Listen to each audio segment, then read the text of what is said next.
अतीक का बेटा उमर क्या 2027 में लड़ेगा चुनाव? जानिए सीट से लेकर के पार्टी तक का नाम।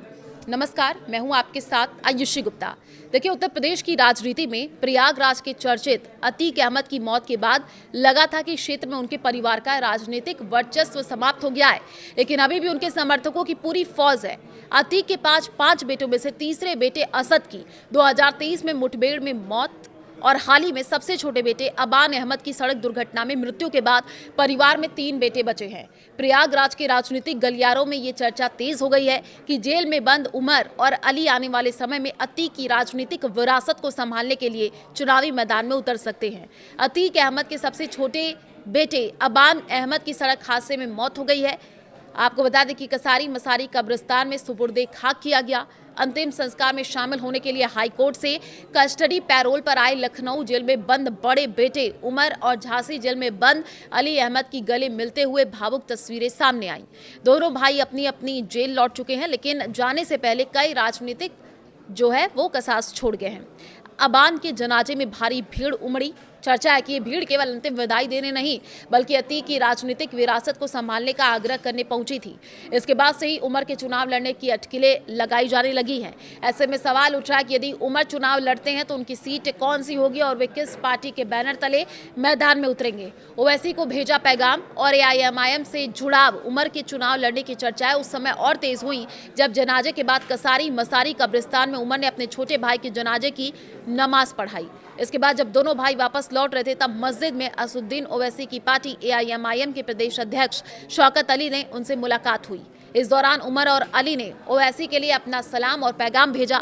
एआईएमआईएम के प्रदेश अध्यक्ष शौकत अली ने पुष्टि की है कि अतीक का परिवार आज भी एआईएमआईएम से जुड़ा हुआ है। हालांकि चुनाव लड़ने के सवाल पर शौकत अली ने कहा कि फिलहाल ऐसी कोई बात नहीं हुई है और न ही परिवार ने इस पर कोई चर्चा की है, लेकिन पार्टी अतीक परिवार के साथ खड़ी है। एआईएमआईएम के प्रयागराज महानगर अध्यक्ष अफसर महमूद ने कहा कि यदि अतीक के परिवार से कोई चुनाव लड़ना चाहता है तो पार्टी उसका स्वागत करेगी।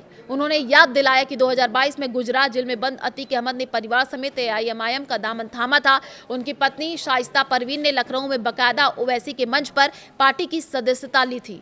हालांकि बाद में शाइस्ता ने पार्टी छोड़ दी थी, लेकिन परिवार के अन्य लोग आज भी पार्टी से जुड़े हैं।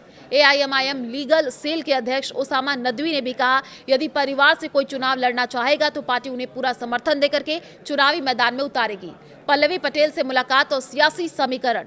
जो यहां सपा के टिकट पर विधायक बनी और अपना दल कमेराबादी की नेता पल्लवी पटेल ने भी प्रयागराज पहुंच करके अतीक अहमद के परिवार से मुलाकात की है। इस मुलाकात से इन चर्चाओं को बल मिला है कि क्या अतीक का परिवार 2027 की तैयारियों में जुटा है।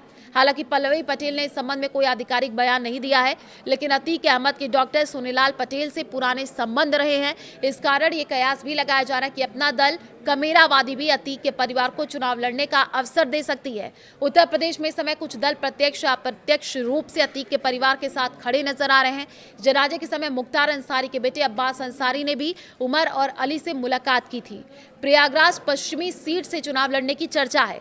अतीक समर्थकों की इच्छा है कि 2027 में उमर या अली में से कोई चुनाव लड़े, लेकिन मुख्यमंत्री योगी आदित्यनाथ के कड़े रुख को देखते हुए फिलहाल अतीक का परिवार सीधे तौर पर कोई जोखिम लेने के मूड में नहीं दिख रहा है और यही वजह है कि परिवार या संबंधित दलों की ओर से चुनाव को लेकर के कोई आधिकारिक बयान जारी नहीं किया गया है।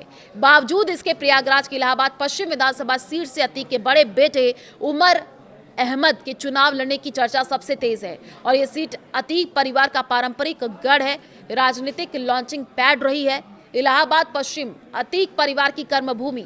अतीक अहमद ने 1989 में निर्दलीय प्रत्याशी के रूप में पहली बार इलाहाबाद पश्चिम सीट से चुनाव जीत करके अपने राजनीतिक सफर की शुरुआत की थी। इसके बाद वो 1991 और 1993 में भी इसी सीट से निर्दलीय विधायक चुने गए। बाद में उन्होंने समाजवादी पार्टी का दामन थाम लिया। 1996 में सपा के टिकट पर जीत दर्ज की। 2002 में उन्होंने अपना दल के टिकट पर 5वीं बार इस सीट पर कब्जा जमाया।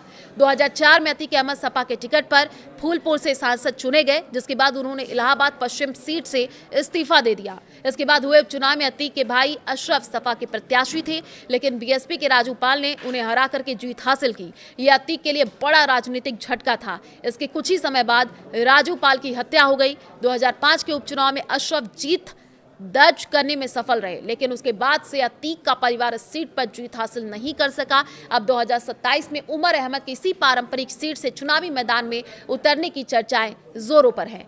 प्रयागराज पश्चिमी सीट का समीकरण भी उमर के लिए सियासी तौर पर मुफीद माना जा रहा है।